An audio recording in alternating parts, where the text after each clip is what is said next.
Hey, what's going on? It's your boy BT, and I came here to talk some boxing with the thousands of True School Sports subscribers. What's going on, guys? Now, Joseph Parker, fresh off of his third round TKO win over Alexander Dimitrenko. You know, he's getting a lot of high praise right now, and he's putting himself in a great position to fight Anthony Joshua for a title next year. And as you guys know, I've said that many times. I made videos about that fight. Both those fighters, and Shannon Briggs even talked about it in an interview we did. Joseph Parker is a great talent, and it's not just me saying this. Some of the greatest heavyweights who ever lived. One of them, whose picture I even have on my wall, as you guys can see right there, this guy, Larry Holmes, even said Joseph Parker is a great talent, and that he will be someone that can become heavyweight champion of the world one day. But Larry Holmes isn't the only one. It was been reported by BoxingScene.com that George Foreman gave Joseph Parker high praise. I want to tell you guys what he said. He said, I quote, "Looks like you have a fighter with the future in the heavyweights. Most certainly a top contender."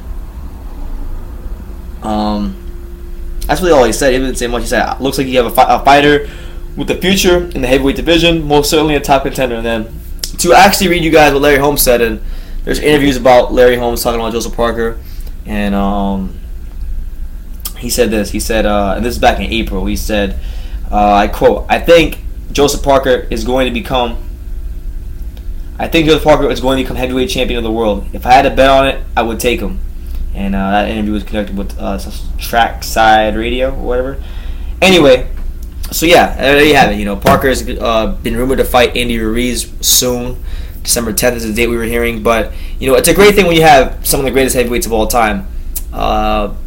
Basically telling you that you're a great talent in the sport. Hopefully, he can stay on the humble path and continue to improve. Because I like Parker. I think his win over Carlos Takam was obviously a really good step for him, beating a long rangy guy like Dimitrenko and doing it so in impressive fashion, or in quick fashion, I should say.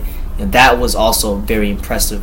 One thing I found very interesting was that when Parker, because Joseph Parker actually met Larry Holmes, and this was about 2 years ago he met him from the interview that I saw, and Larry Holmes was telling him about the jab, and he was saying, instead of because a lot of heavyweights, when they throw their jabs, they're real tight, they clench their fists, and it's just like, Larry was saying, if you want to throw a jab, then you slap it like this, and then when it comes time to throw the actual jab, then you kind of close your fist, and then you turn your punches. And he was talking about that, and you guys see that Joseph Parker's been doing more of that, which is why when you see him slapping with the jab, it's coming with great speed, because he's more looser, and he can just get it out there, and then he can time guys and then come over the top with his other hand. So Joseph Parker, he's someone that I'm very interested in.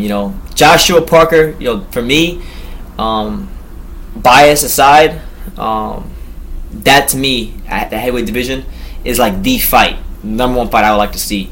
There's some other good ones. You have Joshua Ortiz, Klitschko Joshua, another personal one favorite of mine that I want to see real bad, Trevor Bryan versus DyMiller. But for me, as far as talent goes, as far as skill sets go, that's the fight I want to see. And hopefully, if that fight with Ruiz is for a title, it could be a huge unification fight. Two young, undefeated heavyweights putting it on the line. Those are the kind of fights we need in the heavyweight division. And just wanted to get this out there. George Foreman joins Larry Holmes in giving Joseph Parker praise and saying that he'll be somebody in the heavyweight division for many years to come. So leave your comments down below. Take the time to subscribe, and you can love me or you can hate me, but I'm just a kid from Daniel. So until next time, take care, guys.